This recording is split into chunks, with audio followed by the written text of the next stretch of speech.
Salut Nico. Voilà. Bienvenue à Crâne, Bienvenue encore, frérot. Ouais. Alors, attends, tu voulais nous parler de ces deux Bentley Mais je aujourd'hui. voulais pas t'en parler, c'est toi tout de suite qui m'a dit putain c'est incroyable, il y a deux Speed dernière génération, mais celle-là elle est beaucoup plus stylée, Celle-là, elle est beaucoup c'est la plus belle. dernière, je sais pas quoi. Donc, c'est les deux mêmes voitures, on est d'accord? C'est les deux mêmes voitures. Maintenant, tu vas presque me dire s'il y a une différence de motorisation de puissance, parce qu'en fait, j'en sais rien. Frérot, je te jure que j'en sais rien non plus. Mais c'est le jeu des 7 différences, parce que c'est deux Speed, donc dernière génération. Il y a la nouvelle qui sort, la toute dernière Continental GT, mais il n'y a pas encore la Speed. Et il y a tout de suite des différences notables, en tout cas esthétiques. En tout cas, moi, je préfère la grise.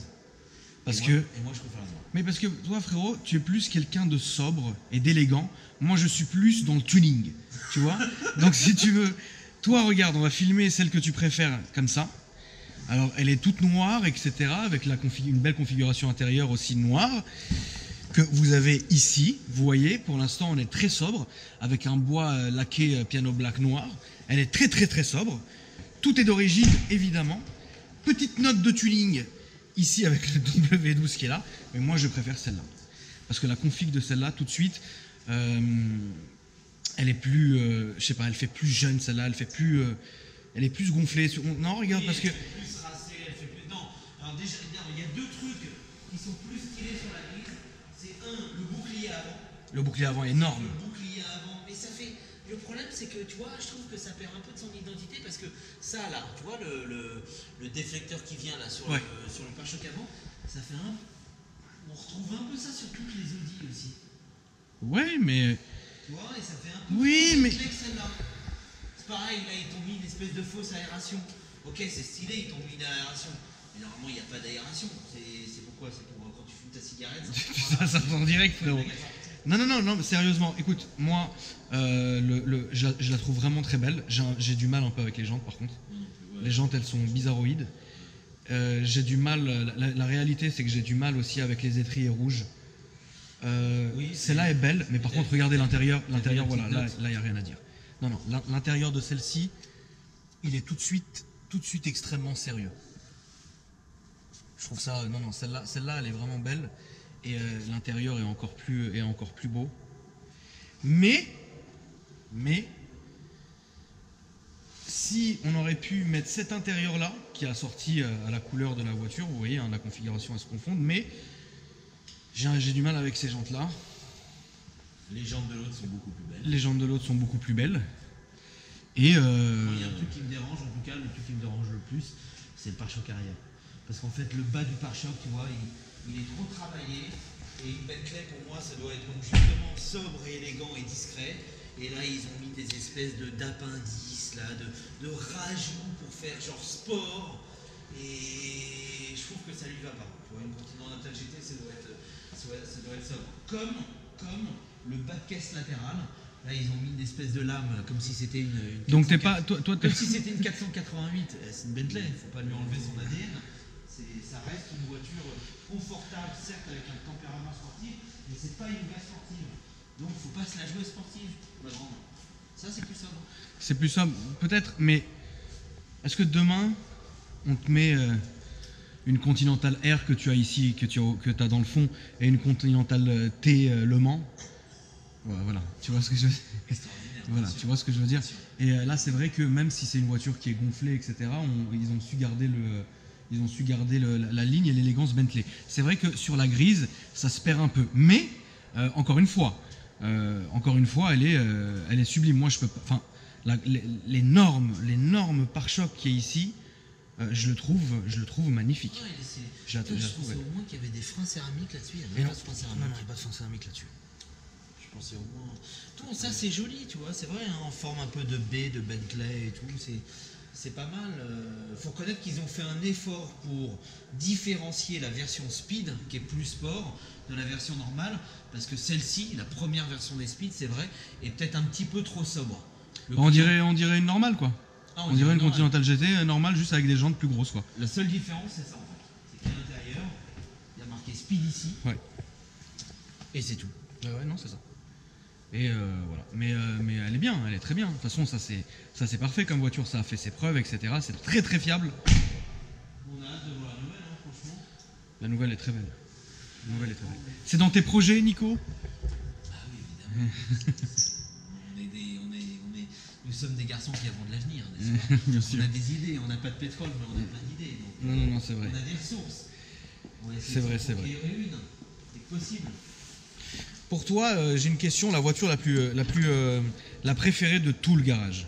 Celle qui, à chaque fois que tu la vois, même en étant tous les jours ici, même en étant en proprio du garage, etc.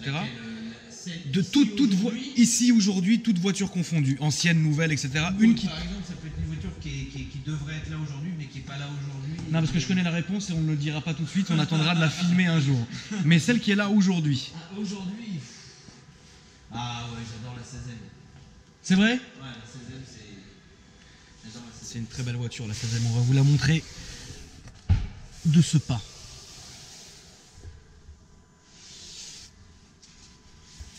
La 16e, tu pourrais la conduire tous les jours sans te lasser ou... Bon, pas tous les jours, parce que ça reste à plus, mais oui, en termes de plaisir, ouais, tous les jours.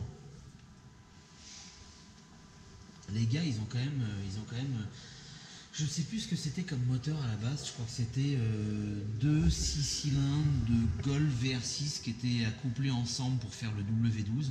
Ouais. Et tu te rends compte, ça fait depuis 2004 qu'ils l'utilisent dans les Flying Spur et toutes les Continental GT. J'ai beaucoup de mal avec la Flying Spur. Rentabilisé comme ça. Ah, j'adore la dernière. La dernière est belle. La dernière est belle, mais la première version est horrible. la première version était très compliquée. Ouais, on aurait dit un corbillard. Tu sais, l'arrière est remonté comme ça. Une église, frérot. mais non, c'est des belles voitures. Après, c'est vrai, vous me direz dans les commentaires laquelle vous avez préférée. La grise ou la noire, on va être. La grise est plus stylée. La grise est plus stylée. La grise est plus stylée. Ici, vous avez la 16e. Voiture mythique. Avec laquelle j'ai beaucoup de mal personnellement. Ah ouais? J'ai beaucoup de mal Mais personnellement. c'est bien, t'as vu, on n'a pas les mêmes goûts, au moins on va pas se battre. Je te jure que c'est vrai. Moi, j'ai du mal avec la 16e. Je trouve qu'évidemment, c'est une très très belle voiture. Mais moi, comme tu me connais, ma Ferrari préférée étant celle-ci. Celle-là, depuis toujours. Elle a un beau cul, celle-là. Elle a un beau tout ce que tu veux. Le bruit est sublime, la voiture est sublime. Ça manque de puissance, la boîte un peu lente. Non, mais je pense que ça, tu sais, pour aller boire un petit verre en terrasse, t'arrives avec ça, t'es bien. C'est honnête, tu vois. Non? Non, t'as pas l'air... Alors dans ce cas, pour aller boire un petit verre en terrasse, j'ai préféré une Ferrari 308 GTB. Un peu dans l'esprit Magnum. Oui, mais elle est vois, sublime. C'est Mais Magnum, c'était en GPS, c'est mais- compliqué. De quoi C'est compliqué comme voiture. C'est compliqué quoi? À rouler? Non, pas à rouler, c'est compliqué. Tu te réveilles le matin. Je sais pas, j'ai toujours peur, moi, de ces voitures-là. Tu rigoles, c'est pas possible. Regarde, c'est petit, c'est maniaque pendant Paris pour aller boire un verre, etc. La ligne, elle est exceptionnelle. Ah non, la ligne est magnifique, attention. Hein, Pour moi, c'est le cliché de la Ferrari des années 80. Donc en voiture de collection, tu vois, c'est top. c'est fiable. C'est très fiable. Boîte, moteur, c'est très très fiable.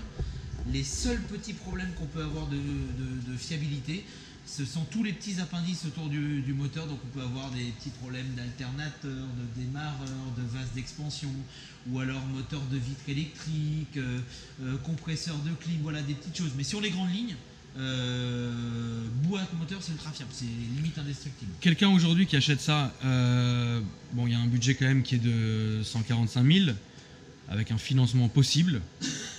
Un financement possible. Ça, c'est le prix élevé d'une 308. Pourquoi? Parce que ce sont les premières séries en carter sec et en plus ça c'est une version qui a été entièrement restaurée. Oui, non, ça veut dire que Mais le ça, prix... ça a du potentiel, c'est la Voilà. future Dino. Ça Quand veut tu sais voilà. qu'une Dino ça se trouve pas en dessous de 300 000, c'est une auto qui a du potentiel financièrement, je pense. Ça veut dire qu'un gars aujourd'hui qui achète celle-ci, il est tranquille, nickel, parce que regarde, Il s'est fait un bon placement. elle est magnifique, etc. C'est des voitures qui vont coter encore, tu penses? Mais oui, je te dis, ça va Ouais. valoir le double dans 10 ans. Dans 10-15 ans. Tu préfères Selon tu- moi, hein, mais je dis pas aux Tu es gens, très faut acheter ça ancienne comme ou nouvelle? Faut pas acheter ça comme un placement financier, genre ça va gagner de l'argent, j'achète. Faut acheter ça parce qu'on va se faire plaisir et parce qu'on aime Bien la sûr, voiture. Mais évidemment. en plus de ça, a priori, selon moi, ça devrait gagner de l'argent. D'accord. Donc c'est un plus. Bon, moi après, tu sais, tu me connais, je suis pas très ancienne pour le moment. À part les anciennes Rolls et les anciennes Bentley. Donc ça, tu me connais. Mais les anciennes Ferrari, je trouve ça très beau, mais j'en ai toujours eu un peu peur, tu sais. Eh ben, c'est vrai que J'en ai un peu peur. Alors c'est vrai que beaucoup de gens ont des préjugés sur leur fiabilité. Et c'est d'ailleurs une des questions que tu t'as soulevées là à l'instant. Ouais. C'est mais est-ce que c'est fiable, etc. Ouais, c'est vrai que les types, ils ont le commun des mortels, j'ai envie de dire, quand on connaît pas Ferrari, a des a priori. Alors oui, il peut y avoir des petites pannes, mais pas plus que sur une Rolls ancienne, Oui. etc. Et le coût d'entretien d'une auto comme ça, c'est pas très cher. Si tu es soigneux, méticuleux et attentif à l'entretien d'une auto comme ça va te coûter quoi franchement, allez, grosso merdo, 1500 € par an. Seulement. Donc c'est vraiment rien. Seulement. Ouais, bien sûr. C'est Seulement. vraiment rien. Une vidange, tu vas payer ça 800 balles, 1000 balles. Une grosse révision courroie, tu as ça à faire tous les 5 ans, tu vas payer ça 2500 €. Et tu vas mettre un train de pneus tous les 10 ans, un jeu de plaquettes tous les 10 ans, si tant est que tu roules que, je sais pas moi, 5000 km par an, tu vois, ou 3000 Oui, km bien sûr. par an, parce que c'est pas des voitures avec lesquelles tu vas faire 20 Non, non. Et pour finir, ta préférée. J'étais obligé d'en parler. Non, mais ça, les gens, ils peuvent pas comprendre. Ils peuvent pas comprendre. Moi, je te jure Chacun que ses chocs, hein. je Chacun peux ses te défauts. comprendre. Viens, s'il te plaît, viens m'expliquer. Et comme Moi, dirait l'autre, je peux te comprendre. Je peux te comprendre. Tu sais, on dit chacun ses goûts et surtout on dit chacun son mauvais goût. Voilà, les gens peuvent pas comprendre. Moi j'adore les Scaglietti. Voilà, je suis un geek de Scaglietti. Voilà, c'est pas la plus belle. C'est pas. Moi j'adore. Je trouve elle a une élégance, elle est sobre, elle est exclusive, elle est rare, elle est méconnue, elle est pas tape à l'œil, elle est subtile, elle est discrète. Elle est insolente. Et en même temps, à rouler, c'est aussi performant qu'une 550 Maranello, qui est mythique pour le coup. Et la 550 Maranello qu'on voit là-bas, là, il y en a une grise, ça fait tourner, il y en a une rouge devant vous, ça fait tourner toutes les têtes, tout le monde en parle, Bien sûr, code sans bien flamme, sûr. etc. C'est une auto fabuleuse. Et bien une Scaglietti, c'est une 550 Maranello presque en mieux. Ok, un petit peu plus lourde, mais avec la boîte F1, c'est une auto exceptionnelle, 4 places. Moi, la Scaglietti, j'adore. Va chercher, c'est pas objectif. Et dans cette config, tu aimes beaucoup? Et celle-là, elle est exceptionnelle. Ça, c'est une série, c'est la 60e anniversaire. C'est une C-Santa, ils ont sorti en 2007 pour les 60 ans de Ferrari. Donc, vous savez tous qu'en 2017, cette année, il y a eu les 70 ans de Ferrari. Ben, il y a 10 ans, en 2007, ils ont sorti la C-Santa. Ils ont sorti 60 Scaglietti qui ont fait le tour du monde. Elles sont double bicolores. Elles sont cyclées sur le côté C-Santa. Voilà, pour le 60e anniversaire de Ferrari. Elles sont très particulières parce qu'elles ont une planche centrale propre à la C-Santa qui est totalement exclusive et qui ressemble à aucune autre, qui n'est pas du tout la même que les autres 600 Scaglietti, avec une plaque commémorative au milieu pour représenter un circuit dans le monde. Donc il y a la Daytona, il y a la Suzuka, il y a la Nürburgring, il y a la Silverstone, il y a la Melbourne, etc. Et celle-là, celle dont on parle, elle est exceptionnelle parce que au-delà d'avoir une couleur très sobre, elles sont toutes bicolores. Celle-là, elle est grigio Silverstone avec le cuir noir, sobre, élégant, comme j'aime. Et celle-là, c'est la Le Mans. Ah, c'est beau. C'est la classe. C'est la classe. Ouais. Non, c'est vrai, non, c'est une belle voiture. Et c'était les autos qu'ils avaient sorties avant les séries, tu vois, les one-to-one. Donc elle a le toit en verre, Ouais. où tu peux régler la luminosité. Comme les super américains. Comme les super américains, ouais, sauf que dans les super américains, Il est rétractable. Mais là, tout est magnifique, tout est subtil dans cette voiture. Regarde, tout est en cuir. Là, c'est en cuir matelassé. Tout est en cuir, elle est magnifique cette pièce. Elle fait un bruit de l'enfer. Tu veux que je te la démarre? Si ça te fait Chercher plaisir. la clé. Si ça te fait plaisir, Nico. Ça me fait Mais moi aussi, ça me fait. Je cours te chercher la clé. Je te jure. Alors, tu sais ce qui pourrait être bien aussi? Tu vois les grandes lampes à LED que tu as, ça serait bien qu'on en prenne une pour éclairer l'intérieur aussi. Mais ça, je vais plutôt. Ouais, la baladeuse folle. Comme ça, au moins, on est bien. Tu vois? Parce que c'est vrai que oui, le bruit est magnifique, vous allez l'entendre. Le bruit de celle-ci, magnifique aussi. Et bon, après, moi, je reste un peu, vous me connaissez un peu sur le récent, peut-être dû à mon âge. Dû à mon âge et à mon expérience au niveau des véhicules. J'ai toujours préféré rouler des autos qui étaient on va dire, à partir de 2008-2009. Voilà. Avant, je trouve que... Bon, après, c'est vrai qu'une belle 355 qui est là-bas, etc., ou encore une Aston comme la rouge que vous avez ici, ou quoi que ce soit, c'est vrai que c'est extrêmement charmant. Et moi, je suis fou amoureux de celle-ci, de la Vanquish. Je trouve que c'est une voiture qui est magnifique, vraiment. Donc après, après de toutes les manières, chacun, comme on l'a dit, c'est chacun ses goûts. Et après, le goût de mon pote Nico, il est ce qu'il est, parce que lui, il travaille dedans, il voit ces voitures-là toute la journée, il les conduit, etc. Et c'est fou qu'il n'arrive pas à se lasser et qu'il soit toujours, parce qu'on sent l'amour et la passion quand il nous montre une de ces voitures-là. Parce que c'est vrai que celle-là, on peut dire ce qu'on veut, mais elle reste magnifique, elle est mythique. Et je pense que oui, elle est extrêmement élégante. C'est une voiture que vous allez rouler, qui sera très élégante, qui est encore évidemment au goût du jour, etc. Donc ça fait vraiment plaisir, quoi. Après, j'aime beaucoup celle-ci aussi. Vous avez vu toute la ligne de Ferrari qu'il a? C'est beau, hein? C'est très très très très beau.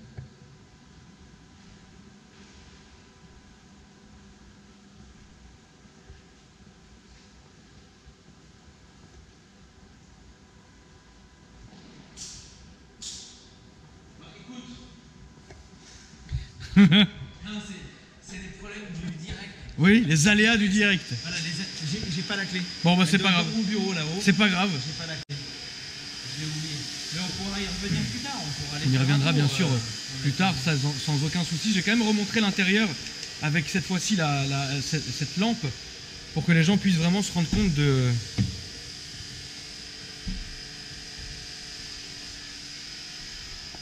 Il y a 3 trucs sur une C-Santa. Donc il y a cette console centrale qui est vraiment spécifique partout, propre à la C-Santa. On a effectivement la commande pour le toit vitré, hein, qui est là-haut, au-dessus. Ouais. Et ensuite, on a la plaque commémorative du Mans, et là il y a marqué 612 C-Santa, série spéciale. 60 voitures fabriquées.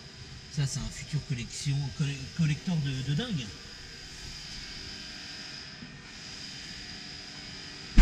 Ouais, je pense pas, faut aimer, hein. Il n'y a qu'un taré comme moi qui puisse aimer ça. Non, j'aime bien, moi je la trouve belle, hein, bien sûr. Je la trouve très belle.